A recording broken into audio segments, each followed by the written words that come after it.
आइए दोस्तों देखते हैं आरआरबी एनटीपीसी में पूछा गया चक्रवर्ती ब्याज का बहुत ही ज्यादा इंपोर्टेंट टाइप देखते हैं। और मैं आपको बता दूं ये टाइप बहुत ही ज्यादा इंपोर्टेंट है और मैं आपको बता दूं मैं इस टाइप को 2-3 बार बता चुका हूं। आप चक्रवर्ती ब्याज की प्लेलिस्ट में जाकर देख सकते हैं। जब मैंने चक्रवर्ती ब्याज में जो पहला टाइप बताया था ना वो इसी प्रकार का टाइप बताया था मैंने। आप चक्रवर्ती ब्याज की प्लेलिस्ट में जाकर देख सकते हैं। मैंने ये वाला टाइप 2-3 बार बता दिया है और ये टाइप आपके आरआरबी एनटीपीसी में पूछा गया। इससे पहले भी ये एसएससी मतलब हर परीक्षा सी में ही पूछा गया है, ठीक है ना ये टाइप। और ये टाइप बहुत ही ज्यादा इंपोर्टेंट टाइप है। अब ये इंपोर्टेंट है तो मैं आज की वीडियो में आपको 2 क्वेश्चन कराऊंगा, ठीक है ना। आज की वीडियो में आपको 2 क्वेश्चन बताऊंगा और दोनों ही क्वेश्चन क्या होंगे, बिल्कुल सेम क्वेश्चन होंगे, ठीक है ना। हल्का हल्का सा अंतर होगा, आपको दोनों ही क्वेश्चन समझने हैं जिससे ये टाइप आपके अच्छी तरीके से क्लियर हो जाए। तो देखते हैं बिना कुछ देरी के पहला क्वेश्चन क्या है। राज के पास 1218 रुपए हैं, उन्होंने इसे अपने बेटे अरुण और आशीष में बांट दिया और इन्हें इसे वार्षिक रूप से संयोजित होने वाली 10% वार्षिक ब्याज दर पर निवेश करने को कहा। यह देखा गया कि वरुण और आशीष को क्रमशः 13 वर्ष और 14 वर्ष बाद समान राशि प्राप्त हुई। राज ने आशीष को कितनी राशि रुपए में दी। अब समझना, राज के पास कितने रुपए थे। राज के पास थे 1218 रुपए। इन्होंने अपने बेटों, एक बेटा तो कौन है, एक बेटा तो वरुण, ठीक है ना, और एक बेटा कौन है, एक बेटा है आशीष, ठीक है ना। मैं आपको अच्छी तरीके से समझाऊंगा, आपको रटवाऊंगा नहीं बिल्कुल भी क्वेश्चन को। देखिए वरुण का भाग में ए मान लेता हूं और आशीष का भाग में बी मान लेता हूं। अगर आप ऐसे मानोगे कि मैंने वरुण का भाग ए ले लिया और आशीष का भाग कितना होगा फिर 1218 माइनस ए, तो आपकी ऐसे कैलकुलेशन बढ़ जाएगी। आपको ऐसे नहीं मानना है। कुछ देर के लिए वरुण का हिस्सा आप ए मान लीजिए, आशीष का हिस्सा बी मान लीजिए, ठीक है ना। कि जो 13 वर्ष और 14 वर्ष के बाद वरुण को ए राशि मिलेगी और आशीष को बी राशि मिलेगी, ठीक है ना। ऐसे मान लीजिए। अगर आप ऐसे लोगे कि वरुण का भाग ए है तो आशीष का कितना होगा 1218 माइनस ए, आपकी ऐसे कैलकुलेशन बढ़ जाएगी। आपको ऐसे नहीं मानना है, ठीक है ना, आप ऐसे ही मानना है। अब उसने क्या बोली है, इन्हें वार्षिक रूप से संयोजित होने वाली 10% वार्षिक ब्याज दर पर निवेश करने का। यह देखा गया कि वरुण और आशीष को क्रमशः 13 और 14 वर्ष के बाद समान राशि प्राप्त हुई है। अब भाई 10% का मतलब क्या होता है, 1/10, मतलब 10 यूनिट हमारा मूलधन है तो एक उस पर क्या मिलेगी, 1 यूनिट क्या मिलेगी, ब्याज। तो हमारी राशि कितनी होगी, 11/10, ठीक है ना। अब ए राशि है तो 1 वर्ष में कितनी हो जाएगी, इतनी हो जाएगी, लेकिन वो आने बोलिए 13 वर्ष बाद। तो ये तो भाई वरुण का हो गया और आशीष का कितना हो गया, 14 वर्ष के लिए बोला है। और उसने बोला समान राशि मिले, तो समान राशि मिले तो क्या होगा, बराबर। अब देखिए ये क्या है, अब ये क्या 11/10 की पावर 13 और 11/10 की पावर 14। तो मैं इसको ऐसे लिख सकता हूं भाई, ये तो 11/10 की पावर 13 लिख रही है ना, और ये ऐसे लिख रही है 11/10 की पावर 14, तो मैं इसे लिख सकता हूं 13 और 11/10 की पावर 1।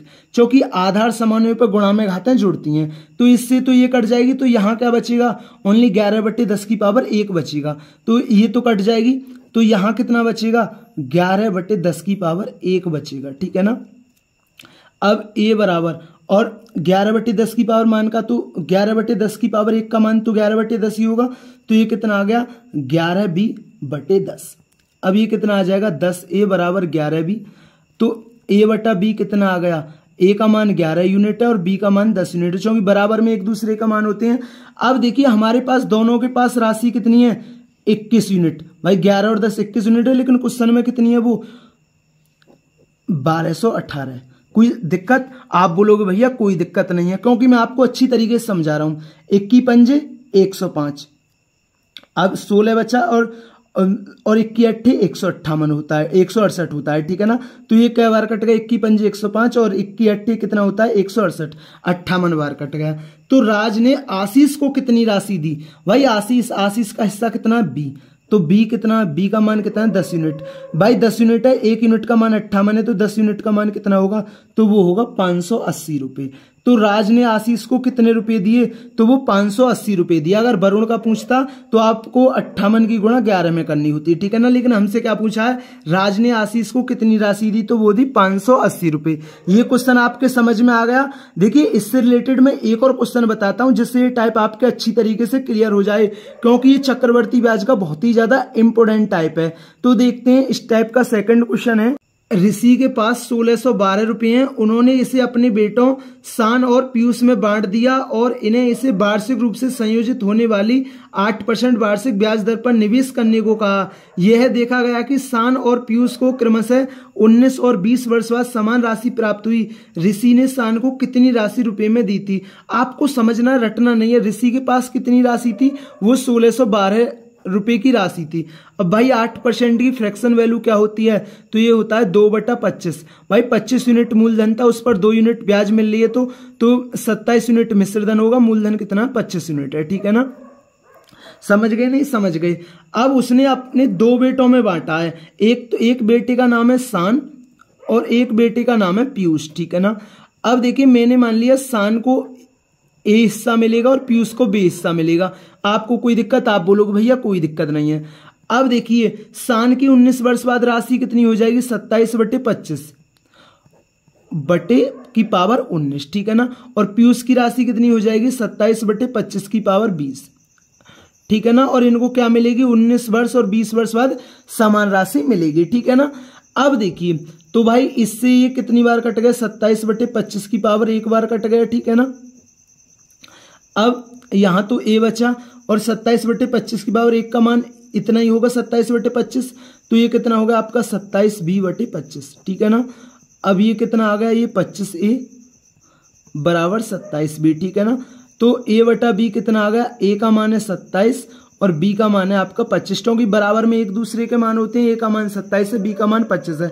अब हमारे हिसाब से दोनों पर राशि कितनी है? 7×5 = 52 यूनिट है और क्वेश्चन में कितना है? 1612 यूनिट है। 1612 रुपये। आपको कोई दिक्कत? आप बोलोगे भैया कोई दिक्कत नहीं है।